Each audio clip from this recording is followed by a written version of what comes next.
Just a beautiful day in the neighborhood.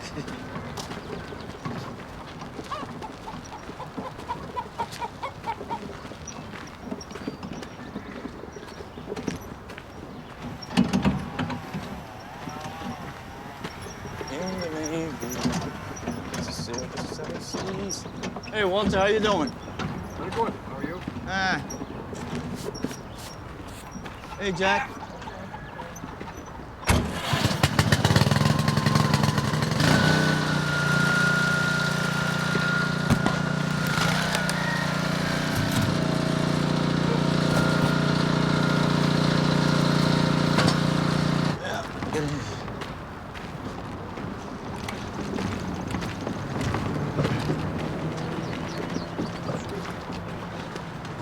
Now we're heading to my residence.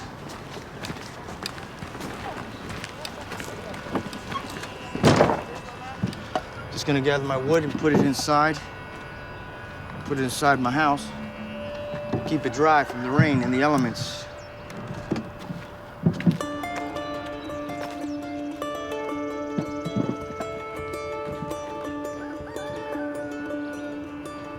I've had that job at the same company for 20 years. You know, I've never been unemployed, never been homeless. This is my first experience of being homeless and jobless. When I came here, it wasn't that many people. It wasn't that as many as it is now. So I was able to plot my land, I say my land, where I can stake my tent. And I got a tent, and you know, I just like the pioneers did. We set up shop, and we went from there. You know. And so, you know, you start gathering and building up stuff through the weeks and times and months. And then finally you get to a comfortable state where, you know, you can call it home.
So we're here at Tent City, Lakewood, New Jersey.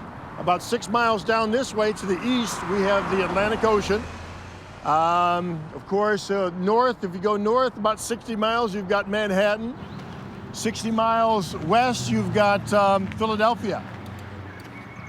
So the camp goes down this way quite a ways.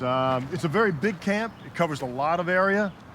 And so there's probably about 7 people that live down this way. And then there's people that live down this way. And the main part of the camp is down in this direction. So we've got a tent like this. It lasts for about a year. In fact, we're going to have to replace this tent very soon. The zipper is broken. The zippers on the windows are broken. So yeah, I'm going to be going to the store to buy a new tent for this fellow real soon. So again, a tent will typically last about a year, and then we've got to replace it. This is one of our outhouses. Again, it's a very simple outhouse. It's the old-fashioned, just a pit in the ground, and with a little building over top with a toilet seat. And so when it gets filled up, we just move it over, fill that one in, and start a new one. And over here is our chapel. We have services there at 12:30 on Sunday. We have our kitchen over here and shower. And our new kitchen, which is going to be more like a dining hall. But you can see almost all the corners of the camp are being filled up. We have about 75 individuals right now. I anticipate by the summertime we'll probably have about 100 people living in Tent City if things keep on going the way they are right now.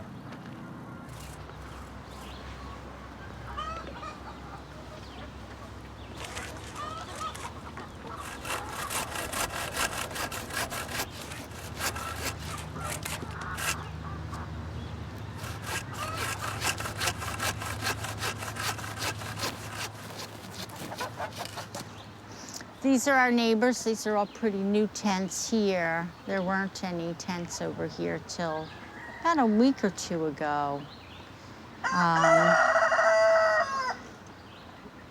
also that tent there is new. So we were really far away from everybody now. I guess because the camp is getting so much bigger, you know, people are moving over this area. Well, this is our winter tent. And you can see it's been really insulated. So this is where I cooked. This is it. Here,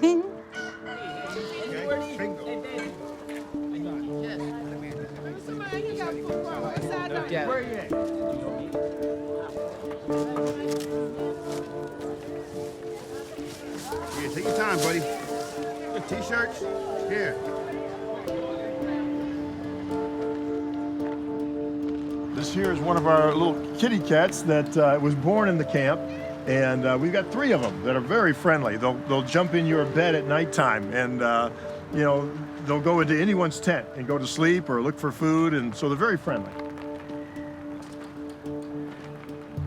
You know, people see this as something freakish, you know, something out of the ordinary, something kind of, you know, bizarre, this tent city. But, you know, what it is, if this was, you know, in the West, you know, 100 years ago, you know, this would have been a mining town, you know, and people would have thought this is very normal. This is, you know, a mining town. This is a community.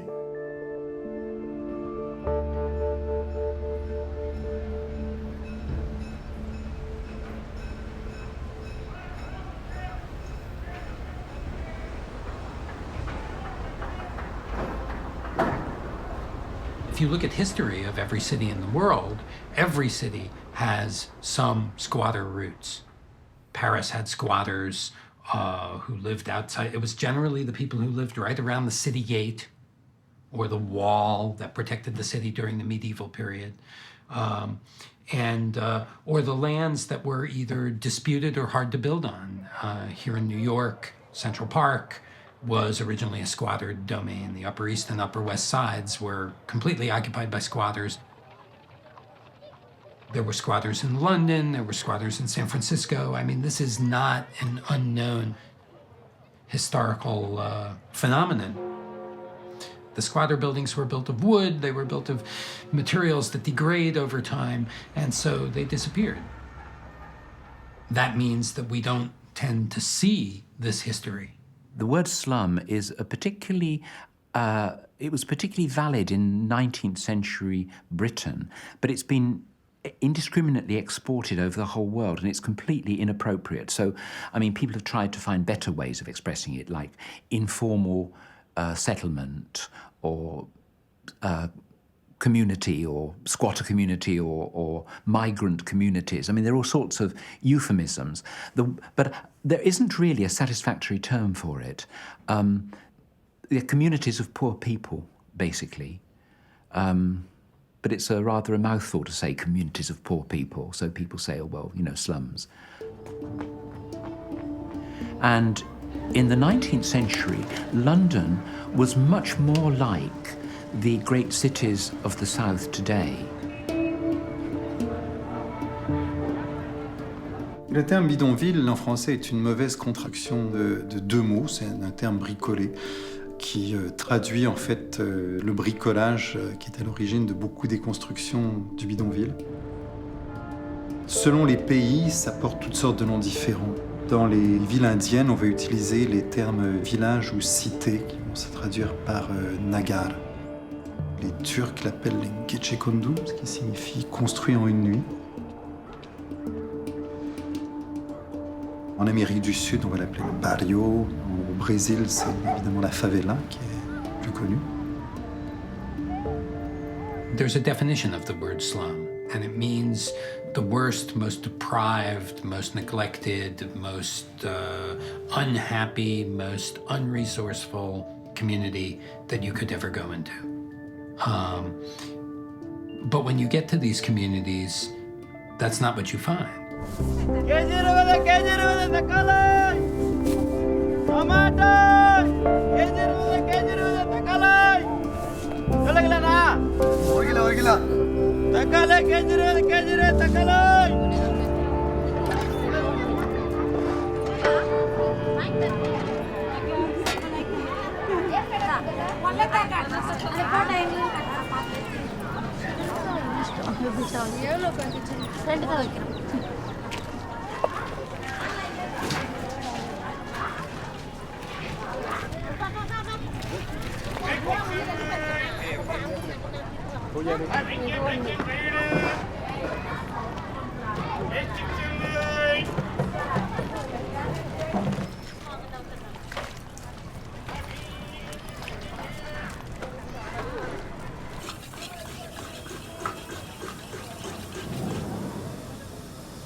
Madam தூங்கக்குள்ளே madam எனக்கு சீக்கிரம் எழுந்திரிக்கணும், சீக்கிரம் 4 மணி 5 மணிக்கெலாம் எழுந்திரிக்கணும், என்ன பசங்களுக்கு சாப்பாடு செய்யணும், சாப்பாடு செஞ்சுட்டு வீட்டெல்லாம் க்ளீன் பண்ணிவிட்டு நம்ம எப்படி போய் அந்த வீட்டில் எப்படி வேலை பண்ணணும், அந்த வீட்டில் எப்படி வேலை பண்ணணும், எவ்வளோ மணிக்கு இந்த வீட்டில் வேலை முடியும், அடுத்தது எவ்வளோ மணிக்கு நம்ம அந்த வீட்டுக்கு வேலை முடியும் அப்படின்னா அதே வேலை முடிச்சுட்டு வந்து வரக்குள்ளே துணியை கசக்கணும், துணியை கசிட்டு அடுத்தது சாப்பாடு பண்ணணும், சாப்பாடு பண்ணிட்டு அடுத்தது வீட்டு பெருக்கி சாமானை கழுவிட்டு அதங்காட்டியும் பிள்ளைங்க வந்துடும், யூனிஃபார்ம் கசக்கணும், ஷூ கசக்கணும்.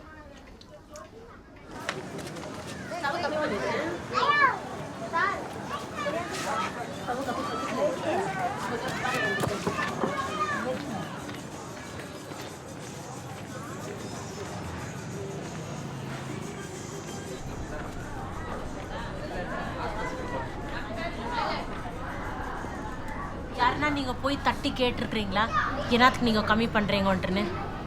ஒரு மாதம் ஒரு மாதிரி போடுறாங்க அரிசி, சொல்ல முடியாது. ஒரு மாதம் பழைய அரிசி போடுறாங்க, ஒரு மாதம் புது அரிசி, வண்டு எல்லாம் தான் இருக்குதுங்க.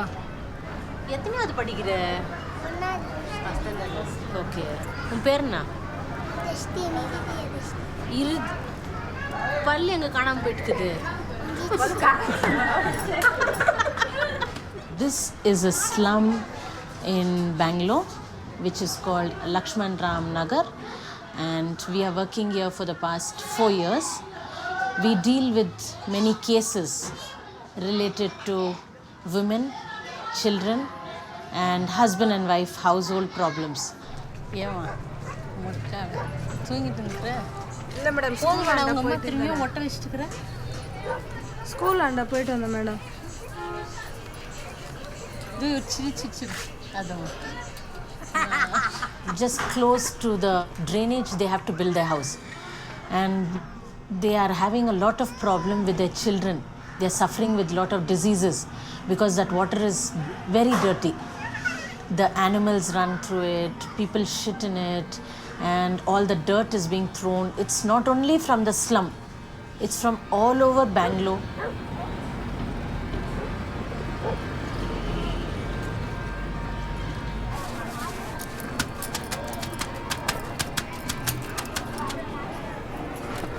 இது ஒன்று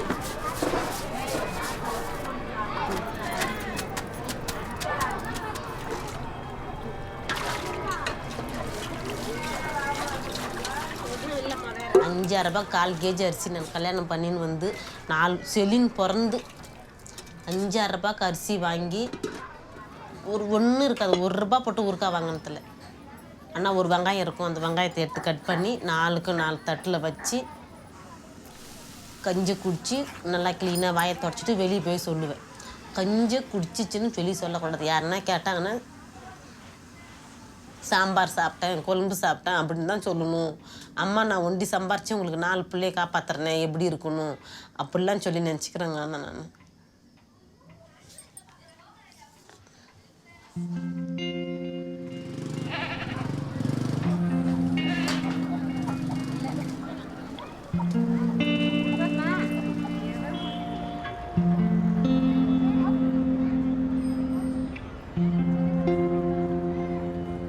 எனக்கு எதுவுமே இல்லைங்க. ஆனால் என் பிள்ளைங்க நல்லா இருக்கணும், நல்லா படிப்பில் நல்லா இருக்கணும், நான் அழகாக நான் இருக்கணும்னு எனக்கு தோணுது. என் பிள்ளைங்களோட நல்லா இருக்கணும், என் பிள்ளைங்க ஒரு இடத்துல நல்லா படிக்கணும், அந்த ஒரே ஆசை தாங்க இருக்குது.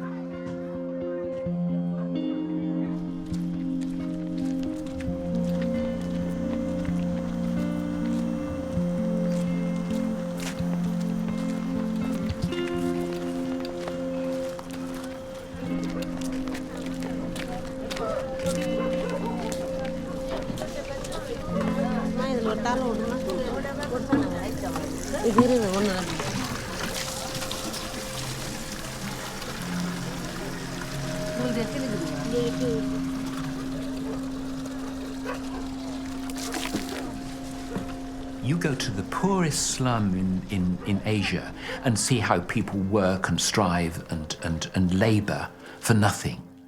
So there's obviously a falsehood that people here who say they became rich on their own merits. Does it mean that the poor woman who walks 5 kilometres to get enough clean water for the day has no merit? It doesn't stack up. It doesn't make sense. Poverty itself changes. What is poverty? Everyone in the world feels poor in relation to the limitless capacity of industrial society to produce.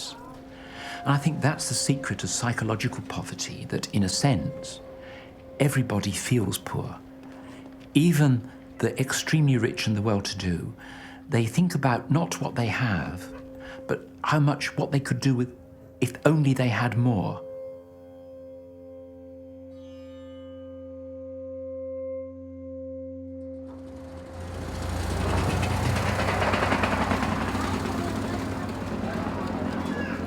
Well, it's a transformation of the world, basically. I think it's inevitable. I think that this is a trend that has been becoming more and more and more pronounced. And no one really knows when we crossed that line, that 50% barrier. You know, some people said it in 2001, some people dated it to 2005, some people are still saying, oh, the world just became more than half urban. But the reality is that we are an urban planet.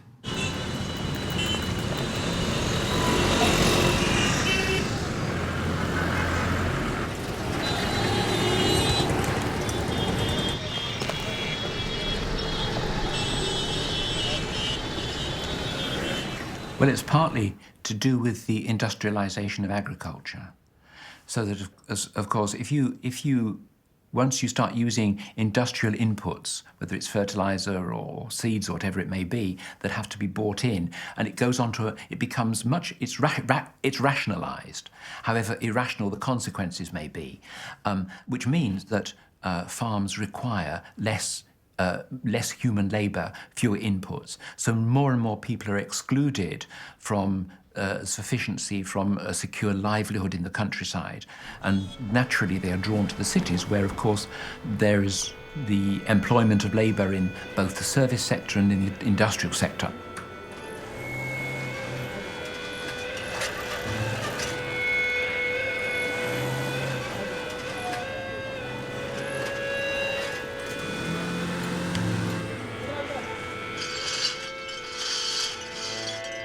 People who've been subject to a kind of the elemental poverty of poor harvests, of unpredictable climate, of floods and droughts, they learned how to cope with that. When they come into the cities, when people come into into industrialized society, they have to learn how to be poor in a different way. And I think what we've seen in the last 30, 40 years has been a crash course in poverty, in market-derived poverty, which is a very different thing from, as it were, the natural poverty, which has been the condition of humanity from time immemorial.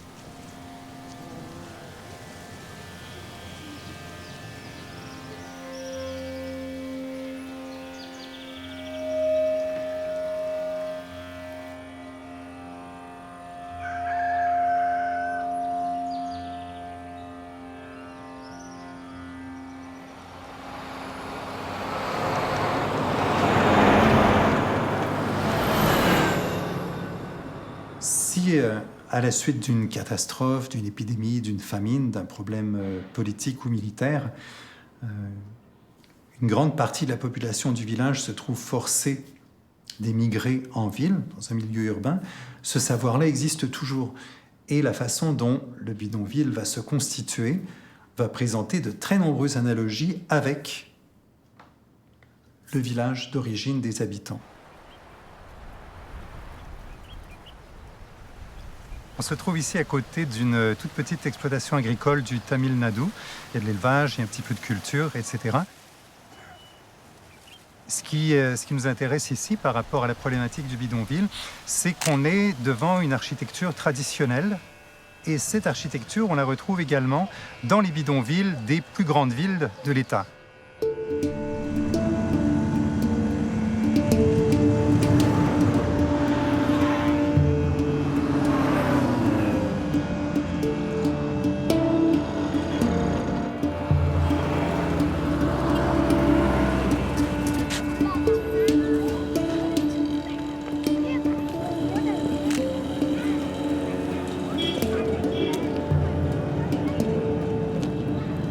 Alors ici, on a côte à côte deux modèles traditionnels qu'on a vus dans la campagne du Tamil Nadu. Modèle complètement en natte de feuilles de palmier. Et à côté, la petite maison en terre battue recouverte d'un crépi turquoise ou vert eau, qui est une couleur qu'on retrouve beaucoup dans la région. Celle-là est recouverte de feuilles de riz. On voit ici, sur celle-ci, on voit la structure latérale, comment c'est monté avec des branches. On est vraiment dans les architectures traditionnelles du Tamil Nadu.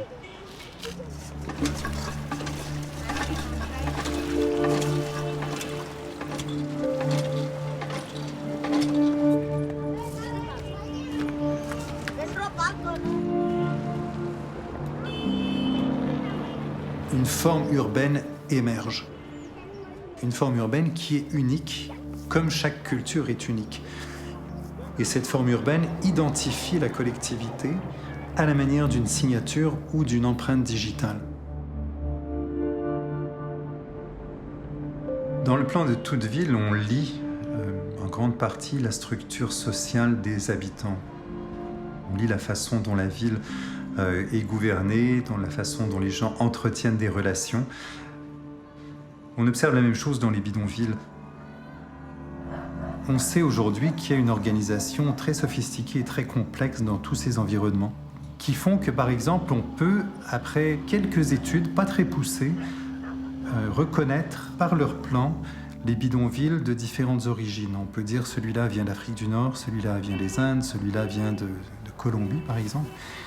Et le simple fait qu'on puisse les identifier signifie qu'il y a une organisation. S'ils étaient aléatoires, on ne pourrait rien dire.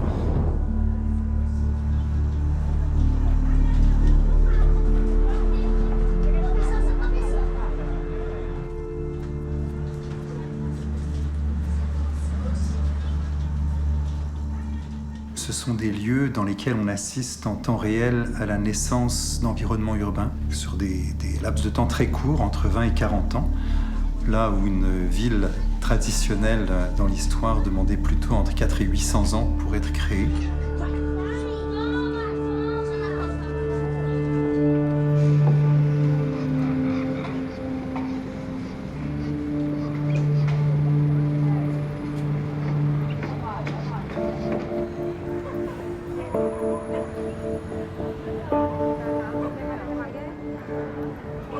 Que dans ce bidonville, par exemple, qui s'appelle Ambedkar Nagar, on constate une très grande variété de types d'espaces. Il y a de la végétation, il y a de l'ombre, c'est foisonnant.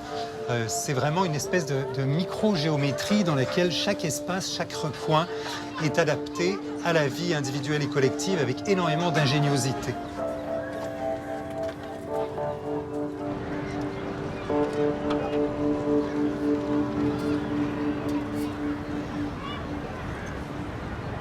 Mes premiers terrains sur le bidonville se sont déroulés en Inde et au Kenya. En Inde, c'était la région de Mumbai. Et ensuite, quelques semaines plus tard, c'était au Kenya, à proximité de Nairobi.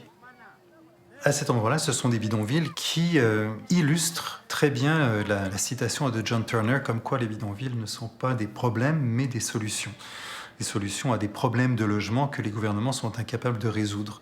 Quand on se promène dans ces bidonvilles-là, celui de Kibera, par exemple, en banlieue de Nairobi, on a l'impression d'être dans un village. Les maisons sont faites de terre battue.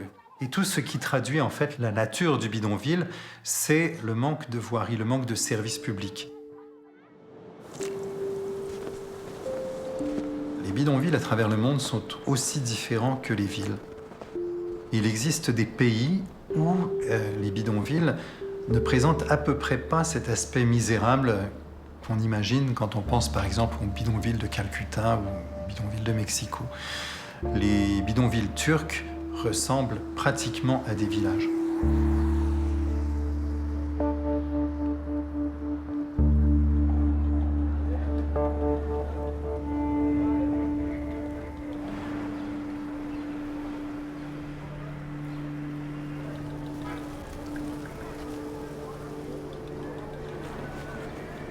خيت معرف العقول ديالنا كانت الارض اغريكول كلها فلاحه. هنا عندنا غير كاين داكشي ديال الدرك وداكشي ديال الكرم، والفلاحه عندنا من البحر حتى للغابه.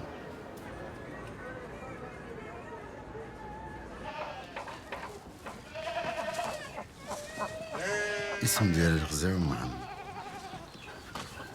تمارة دوار بالمكي، قبيلة الوداية. حنا تنعيشو هنا منذ زمان،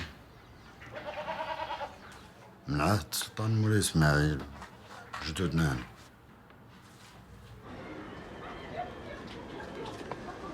اليبوك شجر ديزار طوال هنا، ندخلو من هنا للدار.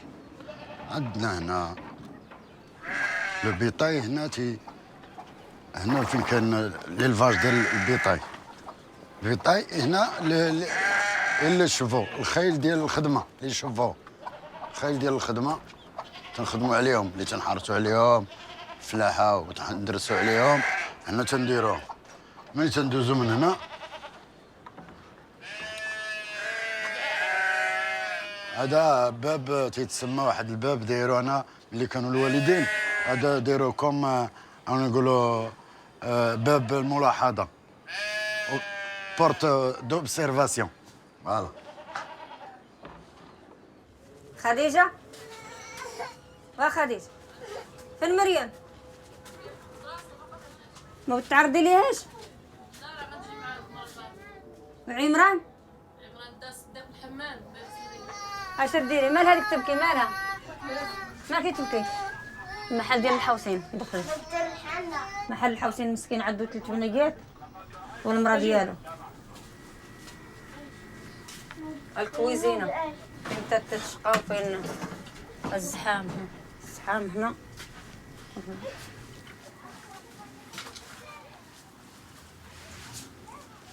ها المحل ديالي. ها كنت ساكنه في الخلا، ساكنه في العزيب ديالنا في البلاد اللي هي في الرحام، وطلقتك وقت الربيع طلقتهم صافي، بقاو عزازين عليا طلقتهم.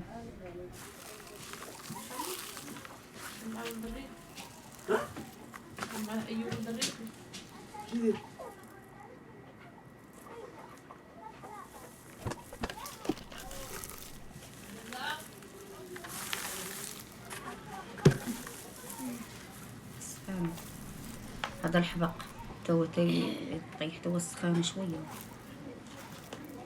هذه ديال السمار، زريعة السمار، زينة ديال السخان.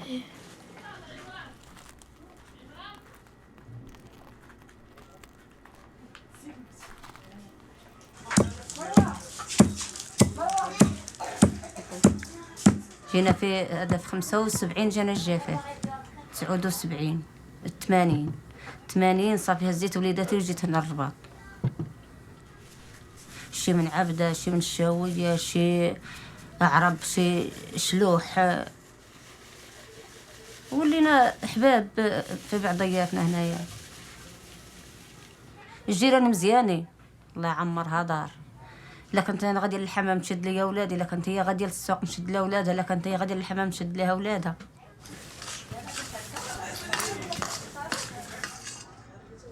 خالي انا ضربت انا تماره انا ضربتها في الجرادي خدمت عند الناس مشيت للحمام دركا بعد عيد درت العشوب تنقبل هنا قبلت في البلاد وقبلت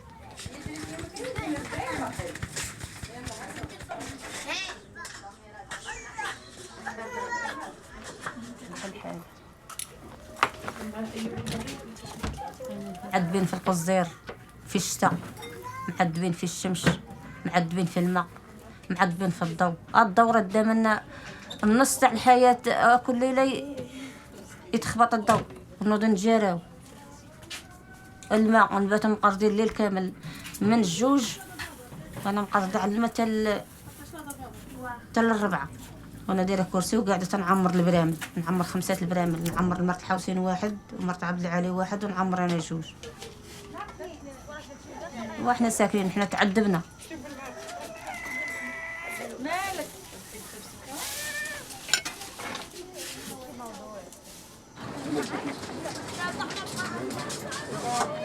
هما هذا بنات الديور تقول لهم انتم تعزلهم هذا بنات البرارك تقول لهم انتم راكم بنات البرارك كاين اللي تيجيب كي عاد والدي تقول لي راه قالت لي ديك البنت بنت البرارك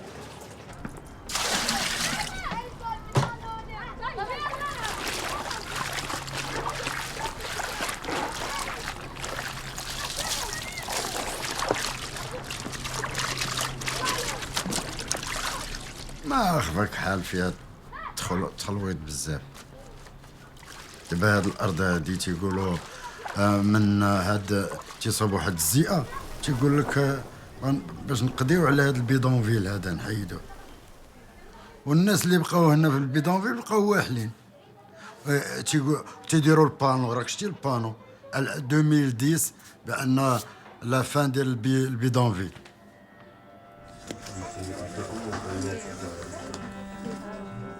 عندي 8 الجبنة جاتو 6 الوليدات اللي عندي وساكنين معايا هنا كل درت لهم مويحيل حدايا هنا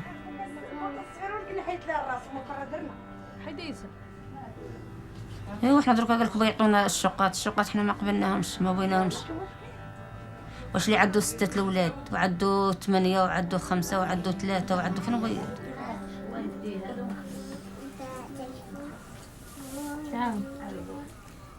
Hundreds of people that I spoke with while I was doing the research for Shadow Cities had started out in business. First they came to the city and they got their little one room and then they cut a hole in the wall and they ran a little unofficial store out of their one room, and that was how they made their money. They sold, it might be tissues, it might be paper, it might be school books, it might be beer, it might be whatever the community, whatever they wanted to sell in the community. And that's how they started out. But when you're in the standardized high-rise, you're not allowed to do that. So you can't have your small business right in your apartment because the authorities don't like that and the government prevents it. So suddenly you're given a home but deprived of the income that will enable you to pay rent on that home, which is a totally counterproductive strategy. So in all these ways, the one-size-fits-all, let's redevelop this community immediately proposal, it's just not desirable for people. It's not going to give them a home that benefits them.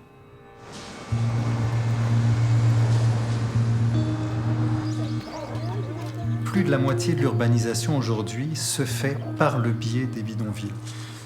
Ce que ça signifie, c'est que le bidonville, au-delà d'un lieu, c'est aujourd'hui un phénomène. C'est un phénomène qui concerne l'ensemble de la planète et on sait aujourd'hui qu'on ne pourra pas éliminer ce phénomène. C'est un phénomène avec lequel il faut composer, c'est un phénomène avec lequel il faut travailler. On a tout à y gagner. D'abord parce que si on essaye d'éradiquer les bidonvilles, on s'aperçoit qu'on ne fait que déplacer le problème. Si on détruit un bidonville quelque part, il va se reconstruire ailleurs, donc on ne fait que le repousser.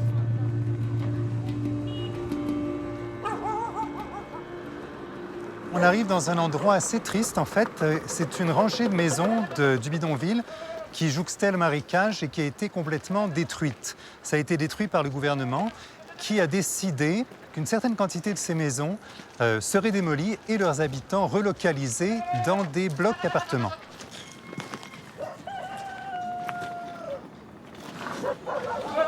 Alors, les expériences précédentes pour les blocs appartements sont désastreuses.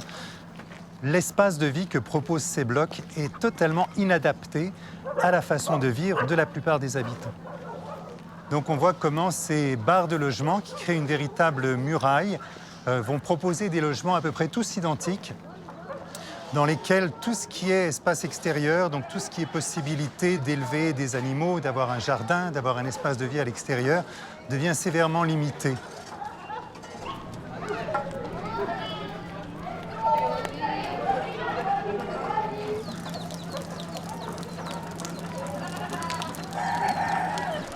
Les barres d'habitation qui sont construites ici sont établies à partir de critères strictement administratifs. Un certain nombre de personnes de telle ou telle catégorie sociale, des familles avec tant ou tant d'enfants, et donc on établit un diagramme qui dit il nous faut tant de logements de telle sorte, tant de logements de telle sorte, et on s'arrange pour faire entrer le tout dans des barres de format standardisé. Et à quelques variations près, ces barres de logement sont partout les mêmes dans tous les pays et nous amènent à contempler un environnement identique. En fait, il y a aussi, dans mon intérêt pour le bidonville, une forme de réaction par rapport aux environnements de type grands ensembles, des environnements qui sont conçus sans le moindre critère ou sans le moindre intérêt pour les relations humaines qui se déroulent à l'intérieur. Les grands HLM du nord de Paris, en particulier les grands ensembles, ont parfois été conçus avec des critères aussi aberrants que la largeur du bras de la grue, par exemple, pour déterminer la largeur de l'édifice.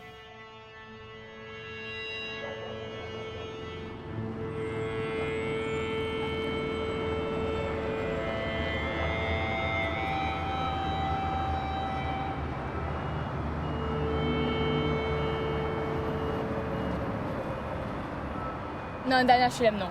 Dans l'HLM, j'irai pas. Après, je pourrais essayer de faire un effort si, voilà, parce qu'on n'a pas d'enfants pour l'instant, moi et mon mari. Mais je sais que je pourrais faire un effort pour mes enfants, pour qu'ils aient la douche, les toilettes. Parce que là, la douche et les toilettes, c'est pas de la caravane, forcément. C'est dehors de la caravane. Et voilà, pour un enfant, c'est mieux d'avoir le douche et les toilettes dans une maison. C'est mieux d'une maison quoi, pour un enfant. Donc si je me sacrifierais à quitter ma caravane pour une maison, ce serait pour un enfant, pas pour moi. Parce que moi, je sais que j'aime bien être dehors. Et je sais pas, c'est à côté. Quoi.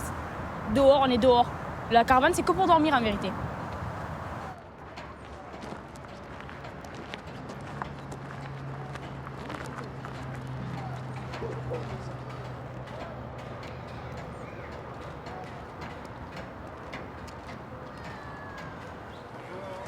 Ça allait bien? Ça va.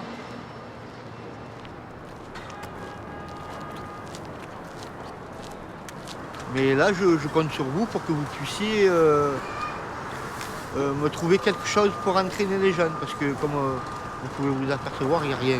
Bon, on en a parlé Il n'y a même pas de lampadaire il fait nuit, il n'y a même pas de lampadaire. On est en France quand même, hein, on n'est pas en Inde. Hein. On n'a même pas de lampadaire, même pas d'air pour les jeux, même pas de sanitaire. On vit quand même, hein, on vit. Hein.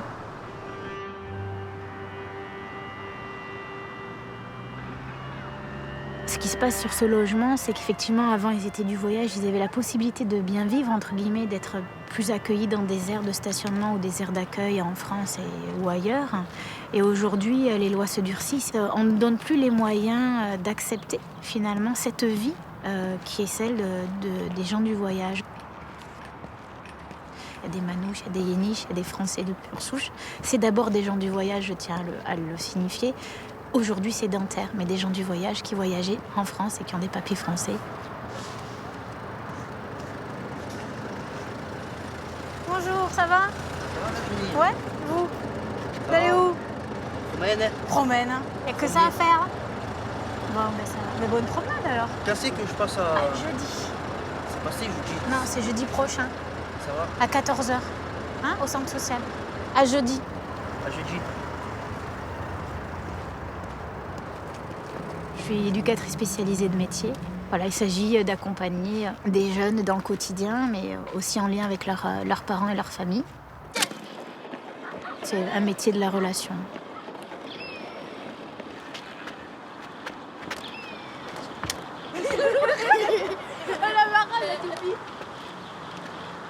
C'est le seul quartier, je crois, dans Marseille, qu'on n'a pas de lumière et que les petits, ils ont rien pour s'amuser. Ils ont rien pour Ils jouent au s'amuser. ballon au stade, il y a un stade, mais c'est vraiment C'est pas délabré. Hein. On l'a abandonné carrément. Autant payer le loyer, l'électricité, comme tout le monde, comme tout Français connaît. Mais voilà.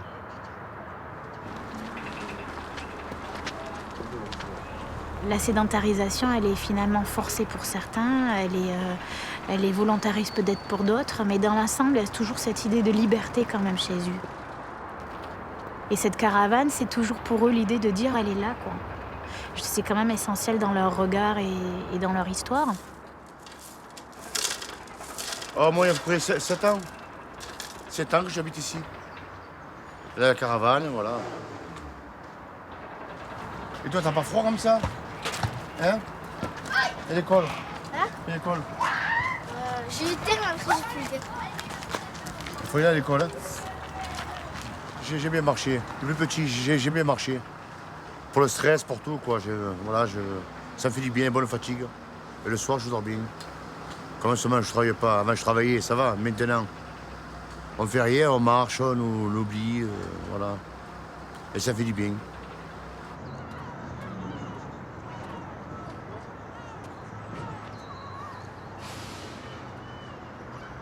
Allez, on arrive. Voilà, ça c'est ma maison. Mais j'en suis bien content. Ici, il y a ma fille, c'est la caravane. Elle est seule. Ça, c'est ma caravane. C'est mon jardin, si vous voulez. Un peu dépotoir, mais c'est bon. Je suis née en 46, il est né en 46. J'avais 1 an et demi quand je suis arrivée à Mirabeau. Et j'ai toujours été à Mirabeau. Donc ici, là, on n'avait pas tout ça. C'était un grand étang avec de l'eau, des roseaux.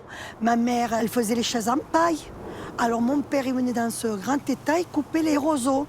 Et au-dessus, là, nous, on était petits, on les dédoublait, puis on les faisait sécher. Et avec ça, il faisait les chaises en paille, ma mère. Ça fait qu'on est arrivé ici, on est arrivé en caravane, on a resté quelques temps en caravane. Mon père l'a un petit peu aménagé, et on a resté toute notre vie là, jusqu'à temps que je me marie. Et encore mariée, j'ai pas bougé de Mirabeau, jusqu'à temps qu'on a eu ces maisons.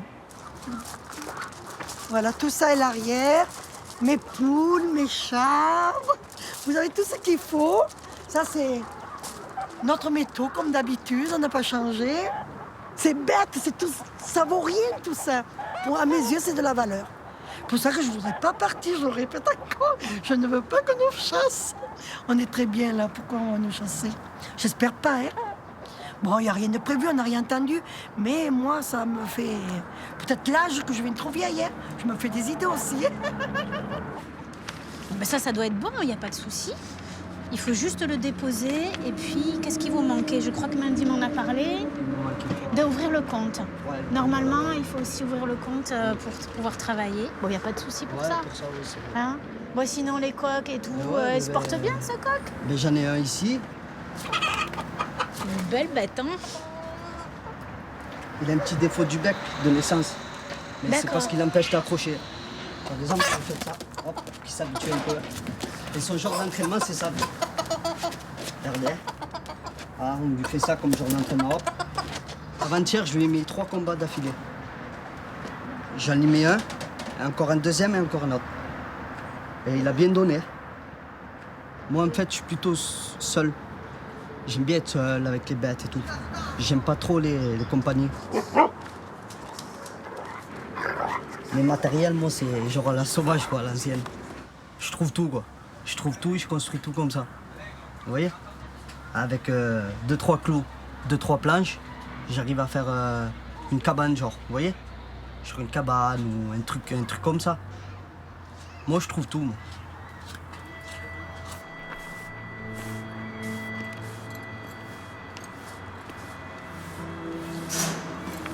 Moi déjà, je voudrais quelque chose de plus grand.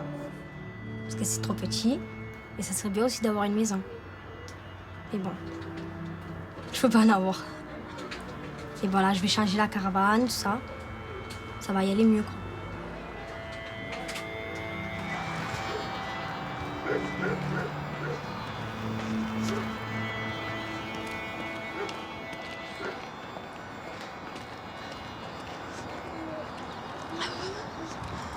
Il y en a qui veulent se sédentariser, hein. Il y en a plein qui veulent se sédentariser, mais bon, après c'est chacun son choix. Hein. Rosine ?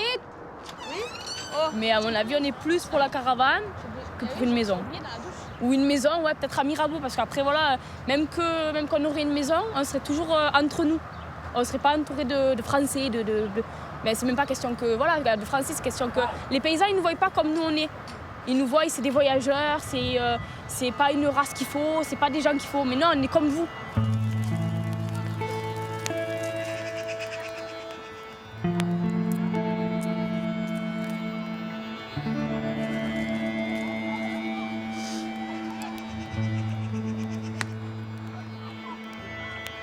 Mais on n'est pas riche, mais on est heureux.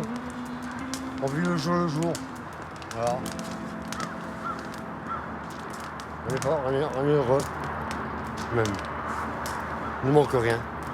À part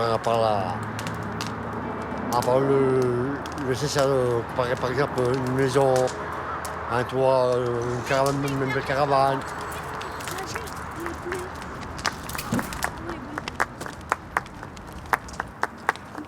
Porque el amor hace que se solta y torpero. A que mi mamá se lo suelte que cuando saca el chupa, pero te viene o no te viene, te viene o no te viene.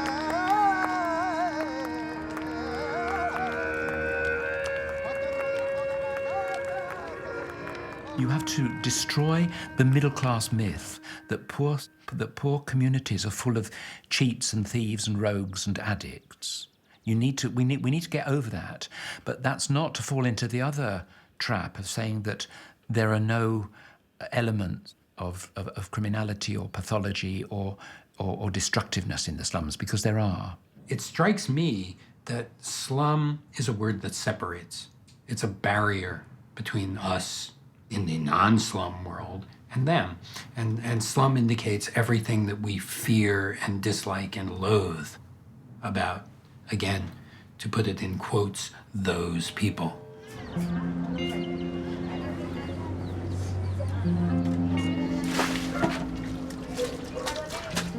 My thesis is that these are normal urban neighborhoods. This is what urban development is in the 21st century. To me, it's much more honorable and much more honest to say that they're squatters and they arrived in the city to find work, and for socioeconomic reasons that are far out of their control, they could find work but could not find housing. And so they're forced to do this. This is a squatter community out of necessity.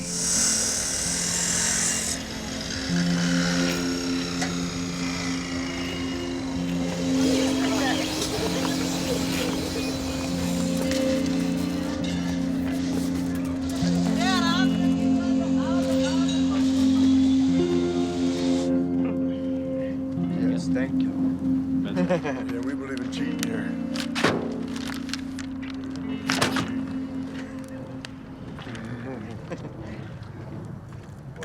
My great-grandparents went through the Great Depression to where my great-grandfather had to leave the home and go out in search of work and leave the family behind. And I, kind of joked with my kids saying, you will see me again, I'm not leaving, but I do have to go find work, And unfortunately, it has been done before in history.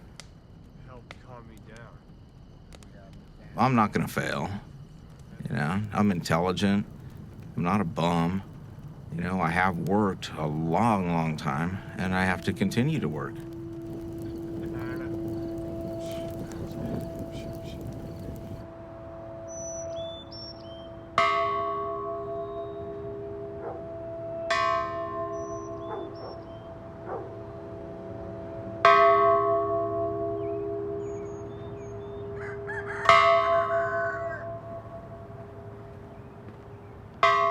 Let's open up with a word of prayer. Heavenly Father, we thank Thee for another day that Thou hast given us the breath of life, another day to enjoy all the wonders of Thy creation. Father, we even thank Thee for preserving us here in Tent City to this day.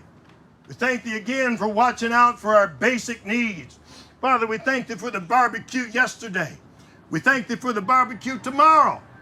Here we have a township who brought us to court to evict us from Tent City. They want this property, and they asked the judge just to evict those squatters out of Tent City.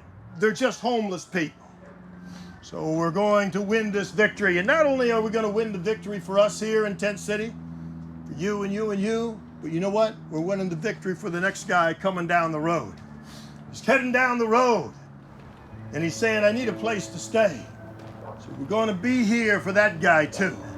We're winning a victory for him. We're not just fighting for our own little housing here. We're fighting for somebody else's housing that's coming down the road. We're doing the moral thing. We're doing the ethical thing. We're doing the righteous thing. Thank Thee in Jesus' name. Amen. Okay, God bless you guys.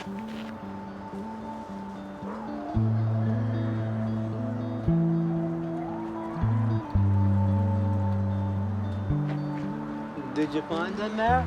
Yeah, Oh, you did good, they're just hunkered down. as usual. Yeah. How about the others?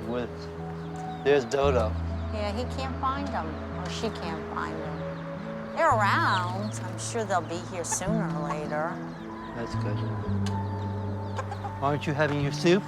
Yes, I'm starving. Marilyn and I met in Philadelphia, and we have been married 41 and a half years. And we've been, I would say, happily married, wouldn't you say, Mary? Most of the time. Most of the time. And we have a lot of things, common feelings about life and common interests, literature and nutrition and ecology and history and science and stuff like that, and music and art. You know, you can't leave out music. I was in the textile industry, textile design industry in New York, and I did very well. At the end of my career, I was making a little over $100,000, and I was a design director. But that entire industry has collapsed. It's just all gone to China. And so I knew we would have to change our lifestyle completely. So a friend of mine, she had mentioned tent camps. And I had thought at that time, which was years earlier, you know, Michael and I always wanted to live in the country, and I camped a lot as a kid. Maybe that wouldn't be such a bad idea for us. So we looked on the internet, and the only really close by one we could find any information on was Steve's. So we called Steve, and he said, yeah, he had room here, and here we are ever since. It's a little over 2 years.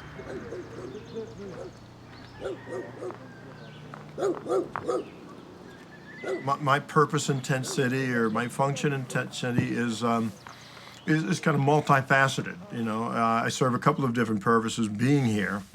One is organizer, you know, organizing the camp, trying to make sure that all the supplies, we have enough supplies in camp to meet the basic needs of the homeless.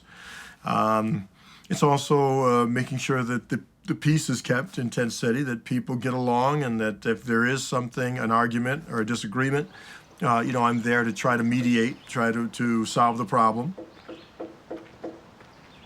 I've had a conflict with the powers that be, the authorities, almost from the beginning of working with the homeless. So now that they seem frustrated. This is about 7 dump truck loads of wood chips that they dumped here. There's no good reason to dump these wood chips here. You know, this is just one example. The other example would be towing our vehicles in the middle of the night, coming in with tow trucks and just towing a couple of our vehicles out of Tent City. very insensitive to the needs of the poor and the needy of our community.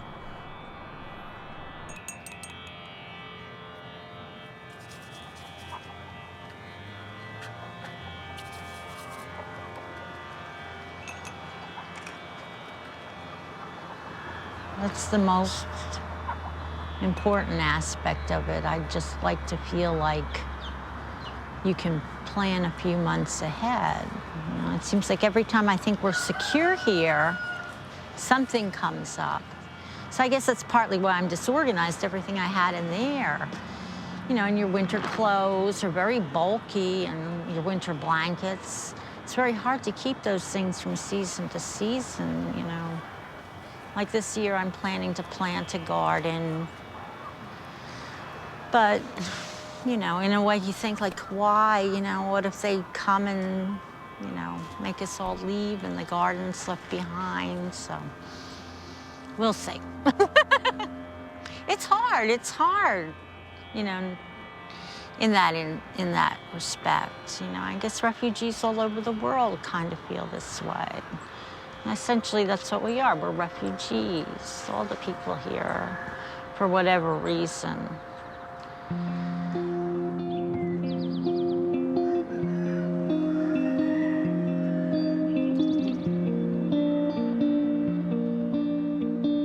واخا تنبغيو نخدمو نصاوبو هاد الحيوط هاد كونستروي هاد لي مير ونقادو ممنوع.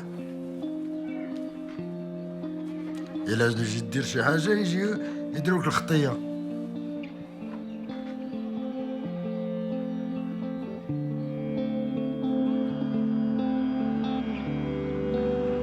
Millions, vous vous rendez compte? Et les Gitans, ils viennent des Indes, d'origine. On a été dispersés dans le monde entier. On a été rejetés en Allemagne, on est rejetés, en Amérique, on est rejetés. Par tout le monde, on est rejetés. Et nous, on se plaint pas. Regardez dans quoi on vit. On a demandé des maisons ici. Ça a été refusé. பிள்ளைங்க நல்ல ஸ்கூலில் பிள்ளைங்களும் நல்லா படிக்குது. இவ்வளோ வாங்கி நான் வேலை செஞ்சுட்டு போயிட்டு நம்மளை கூப்பிடுறாங்களே மின்னன்னு சொல்லி எனக்கு அப்படியே அந்தோனியார் மேலே ஒரே அப்படின்ட்டு ஏன் பிள்ளை தான் மிஸ் ஆகுதுன்னு சொன்னதுக்கு இல்லைம்மா உன் பிள்ளை இல்லை, நீ தைரியமாக பேசவே உனக்கு வரல, தைரியமானு பேசாத பிள்ளைக்கு இவ்வளோ மார்க் எப்படி வந்திருப்பான், இது ரியலாக உன் பிள்ளை இல்லைம்மான்னு சொல்லி கேட்டாங்க. நீ வீட்டில் படிச்சுக்கிறியா, நீ சொல்லி கொடுக்குறியா? இல்லைங்க மிஸ் நான் படிக்கலை, நான் சொல்லியும் கொடுக்கல. அவனாவே அவ்வளோதாங்க, நானெல்லாம் எதுவுமே சொல்லி கொடுக்கவே, நான் முன்ன படிக்கவே இல்லைங்க. எல்லாத்துக்கிட்டையும் காமிச்சாங்க என்னை நிற்க வச்சு. ரொம்ப சந்தோஷமாச்சுங்க எனக்கு. நம்பி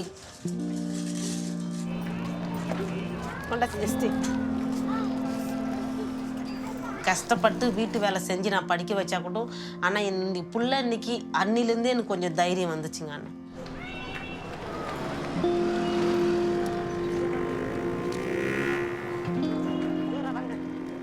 There's a strong feeling here, isn't there, that because we went through that kind of misery and that kind of exploitation and that kind of poverty, that other countries have to go through the same thing, and then they will emerge into the sunny uplands, which the Western countries now, in theory, occupy. So there's a kind of developmental model behind all this, which is completely unsustainable, because they talk about the developing world, but actually there is no country that is not developing. We are a developing country, Britain is a developing country, France is a developing country, Canada is a developing country. The only question is, what kind of country are they developing into? We haven't stopped developing. The word developed is tendentious, it's also a lie. We're not developed, it implies something static. We go on developing. So the idea that the poorer countries in the world are going to become like us, we will be something else by that time, which no doubt they are supposed to long to equal, and carry on striving to become like us. But that model set in a world of limited resources, where does it lead? I mean, what kind of future is it?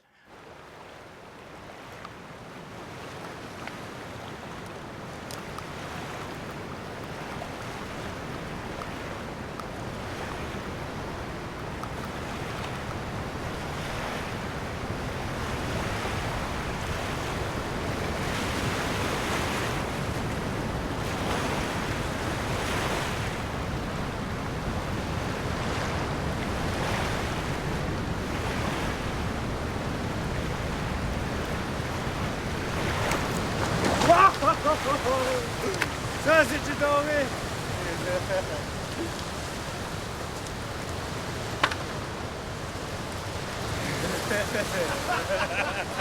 Bravo. Bravo.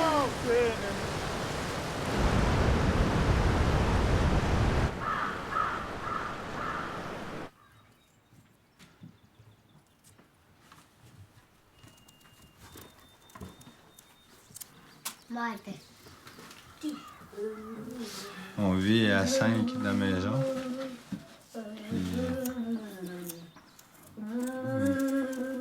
C'est quand même assez... pas beaucoup d'espace. Mon plus vieux, tantôt, il va avoir besoin un peu d'intimité. Ça s'en vient à l'âge d'adolescence.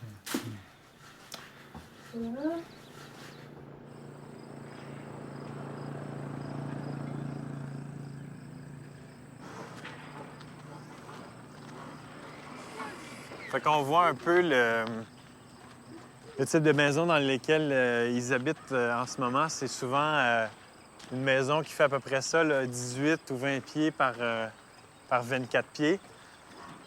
La toiture, ben, c'est une toiture de bardeaux, mais on voit que le soleil puis la glace ou la neige a fait relever le bardeau, donc il est pas mal fini. Mais il y a beaucoup d'infiltration d'eau qui se produit aussi à l'intérieur. Je dirais que le gros du problème aussi, c'est que les fondations sont instables sur le sol où il y a du gel, des gels. Les maisons de Kitcisakik, comparativement à des maisons de réserve, elles sont sans électricité du réseau d'Hydro-Québec. Il n'y a pas non plus d'eau courante ni de toilettes à l'intérieur de ces maisons-là. Les gens de Kitcisakik sont considérés comme squatteurs parce qu'ils sont sur un terrain, disons, qui officiellement ou légalement appartient au Québec et non pas à la couronne fédérale ou au gouvernement canadien, qui, lui, a juridiction sur l'ensemble des communautés et réserves autochtones. Si on va dans des réserves un peu partout à travers le Canada, c'est toujours rasé à la grandeur. Selon le mode nord-américain d'efficacité et c'est très orthogonal, ça reste très froid aussi. Puis on leur a imposé un modèle d'habitation qui était le modèle blanc de l'époque. Puis c'est ce qu'on croyait le mieux pour eux. À Kitcisakik, ce qui détonne, c'est que la majorité des arbres ont tous été conservés. Ils vont juste ponctuellement couper quelques arbres, mais ici, l'ambiance est totalement différente. Architectes de l'urgence, c'est une organisation humanitaire là, qui vient en aide aux populations qui sont soit sinistrées ou dans le besoin. On est intervenu en Indonésie suite au tsunami, en Haïti suite au récent tremblement de terre. Moi, j'ai initié une mission avec les Algonquins de Kitcisakik pour améliorer leurs conditions de vie, mais pour les faire participer à la rénovation de leurs propres habitations. Et comment ça va ici? Wow, grosse job. Ça va, ça va. Vous avez commencé ça ce matin? Ouais. Wow, vous avez levé ça rapidement. Puis au centre, vous allez changer les appuis aussi? Ouais, on a tout changé ça. Là. Ouais. On a coupé nos morceaux. Non, je l'ai à côté avec un jack, puis si j'enlève le jack, là, ça va complètement tomber. Là. OK, bien enlève pas le jack. Par la suite, on viendra installer un drain là, sur le côté. Comme ça, l'eau va être envoyée vers l'arrière de la maison avec la pente. Là. Ouais, hein. C'est juste que ça va aller vers chez nous, là, autour de l'eau. Ah oui, bien là, chez vous, on va en mettre un autre drain ici.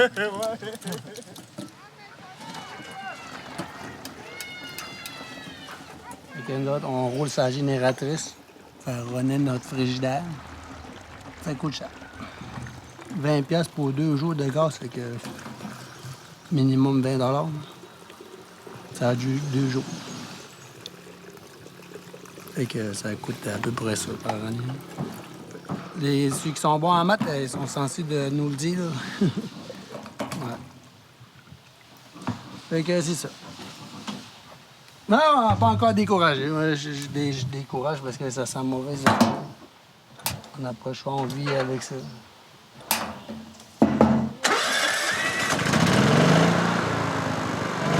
Peter, tu participes, tu mets la main à la pâte? Non. Non? Tu veux pas toucher aux outils? Tu laisses au pro, ouais, c'est correct, ça. Puis ils vont en profiter aussi pour ventiler l'entretoit pour que en été, tu sais, ça soit pas trop chaud. Puis qu'en hiver, ça soit bien ventilé aussi. J'aime bien ce projet-là parce qu'on aime bien ça de vivre dans le confort. Puis quand même, c'est pas le grand luxe, mais quand même, on s'habitue quand même avec ça, tu sais, de dire on vit avec ce qu'on a. Tu sais. L'important, c'est que de se sentir mieux. Comme moi, dans ma maison, tu sais, avec la rénovation, je vais me sentir mieux parce que c'est froid en hiver. Là, tu sais. Quand il fait moins 30, quand ta maison n'est pas bien isolée, ben non, tu sais. D'un fenêtre qui n'est pas bien isolé, le toit qui n'est pas bien isolé, quand il y a la courante en dessous de la porte ou n'importe quoi.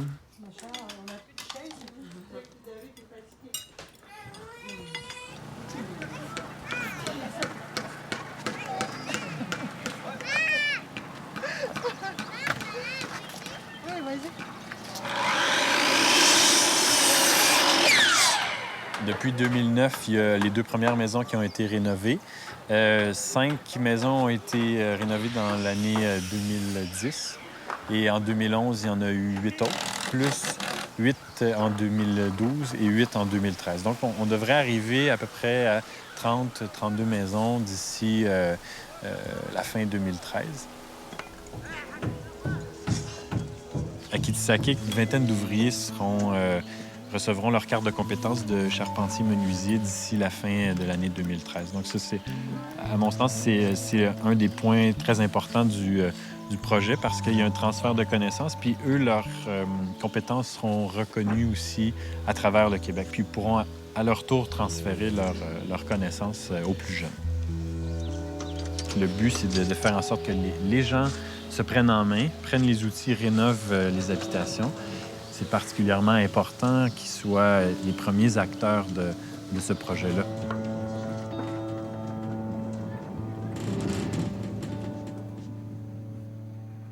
And I think what we should be doing, given this reality, is recognizing that the world's squatter communities, which are home now to perhaps 1 billion people, somewhere between 1 in 6 and 1 in 7 people on the planet, and if current trends continue, that will rise to 2 billion and 3 billion sometime during this century. And will wind up being perhaps 1 in 4 or 1 in 3 people on the planet living as squatters.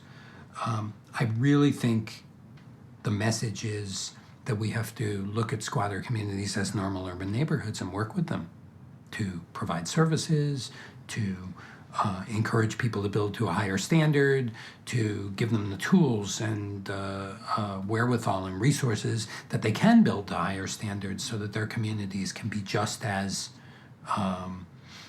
safe and sound as what we consider legal urban neighborhoods. If you give the squatters security, they will start to build, and then it's a partnership effort with the government to bring in the kind of infrastructure that people need in order to live, you know, what we would consider modern lives. I mean, no one should be without electrical service in the 21st century.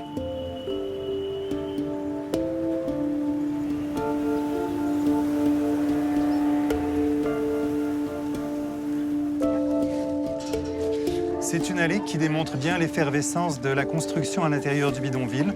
On voit au moins 4 maisons, 4 édifices multi-étages qui sont en train de se construire. Et ça traduit justement le fait que certaines maisons ont été officialisées, qu'il y a eu des fonds pour la construction.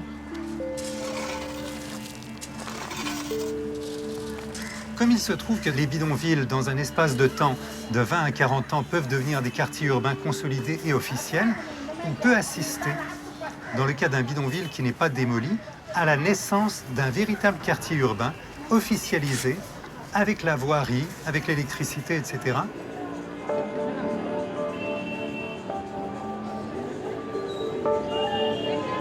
This place began 40 years back. There was a big garbage of dustbin in this whole area. Later, what these people did, they made a small hut sort of thing. They lived in it.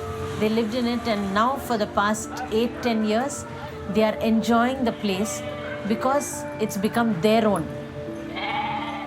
Now today, Nobody will tell that this is a slum.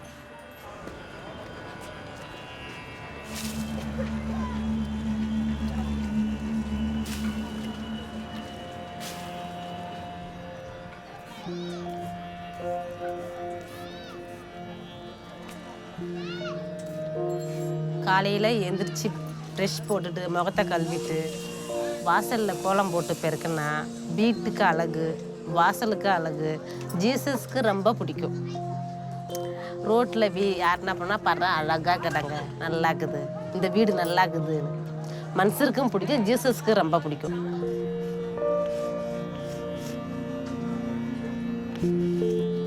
Ça veut dire en gros bienvenue chez moi. Et le fait de trouver ce symbole, autant dans les villages traditionnels que dans les bidonvilles, signifie que dans tous les cas, les habitants sont quelque part fiers de leur domicile et sont prêts à y accueillir et y faire entrer des étrangers ou personnes qui viennent d'ailleurs. Ce rituel montre à quel point la maison, aussi pauvre soit-elle, conserve une importance symbolique dans l'imaginaire des gens.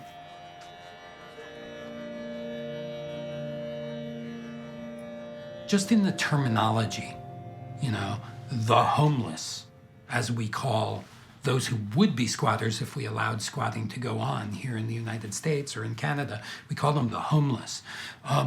And what does that do? It makes them a mass. It takes away their specificity. It takes away who they are. It makes them only their lack of a home.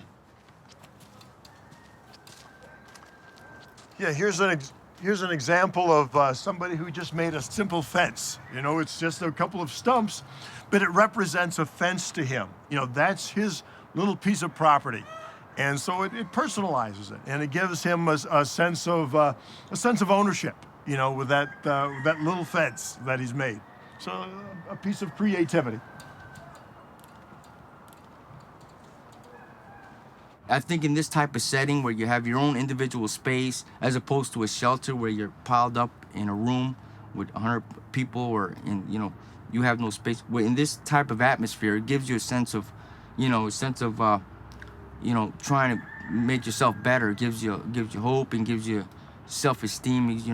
You're building up to something. It gives you pride. It gives you, you're cleaning up your place. You have something you can call your own, even though it's temporary, and it gives you a sense of belonging. It gives you self-esteem somewhat. So my black cousin Charlie gave me the frame of this house. Had no roof on it, right? This dresser was in here. It was in the snow and everything else. So Minister Steve helped put the roof up. A friend gave me plastic to put on the outside. He gave me plastic for the roof. She picked out the color for the wallpaper, and I just ran from there. He's got the female touch. I like doing it. I guess it's his mother in him. Apparently she did something very good with him. Because you close your eyes, you feel like you're in a house. It's amazing. The only thing I can take credit for is the wallpaper and the stuffed animals up there. He's all of it. We've been together almost 7 years now. He's the first man I've ever loved in my life, and I'm 34 years old. Never fell in love before I met him. He was my first love. Still is. Never changed. All Americans wanted, a home. So it shows that even though you're homeless, you can still make a home out of nothing. You know what I mean? Because this is basically like an oversized garbage bag. You know what I mean? Because it's all plastic. There's no wood, basically. So, but even if you got nothing, it's still nice to take care of whatever you have. People have a basic human right. Everybody has a right to shelter. Everybody has a right to a place that they can call their own. And when you try to suppress the people and you don't give everybody their basic human rights, it's an oppression.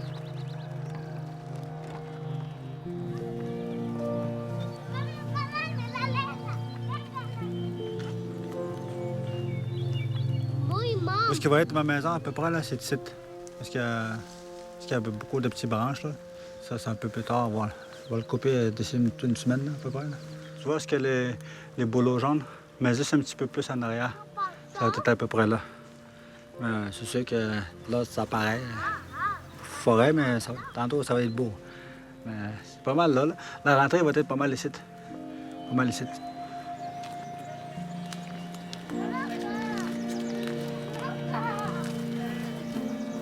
Ici, ça va être quoi?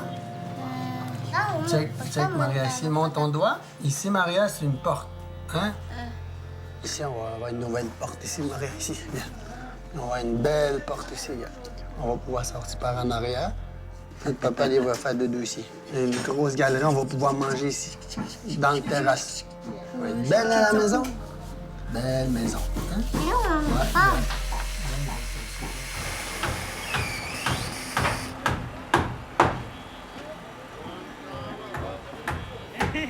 So squatting, I feel, offers this potential for looking at land differently, so that we can see that everyone has a right to the city, and that the squatters have a right to their home. That's the point of the city. The city is supposed to be this great melting pot where everyone can come and figure out how to be a member, how to join, how to make it their homeland.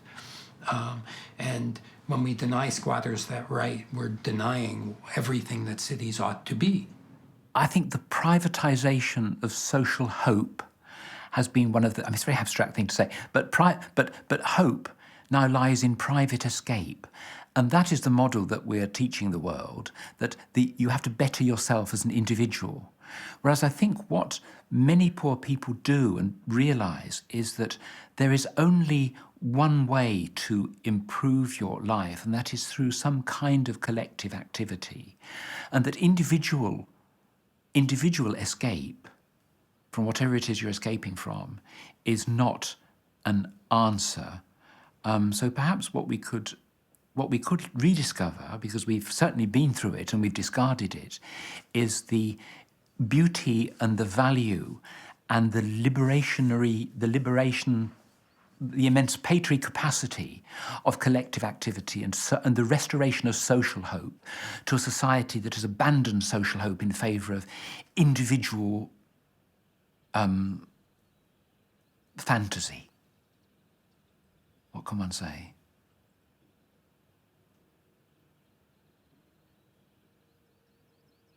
A kind of renewal of our shared pooled resources, not a rapacity to use up as much of the Earth's resources as we can in one brief human life, and then to become famous, to become a celebrity for how much of the world you've devoured.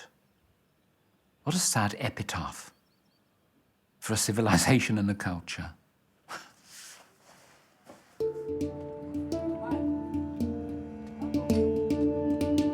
La planète est finie, ses ressources sont limitées, on est de plus en plus nombreux.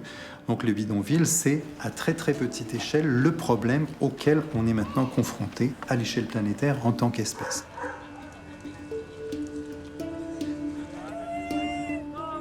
Il faut considérer que le bidonville présente des problèmes et qu'il n'est pas lui-même un problème, mais plutôt un programme.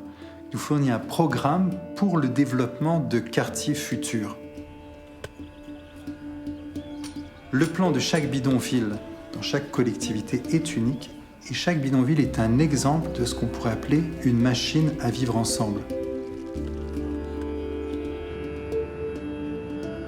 C'est justement toutes ces stratégies qui permettent à des êtres humains très nombreux de vivre ensemble sur des territoires très restreints avec des ressources de plus en plus limitées.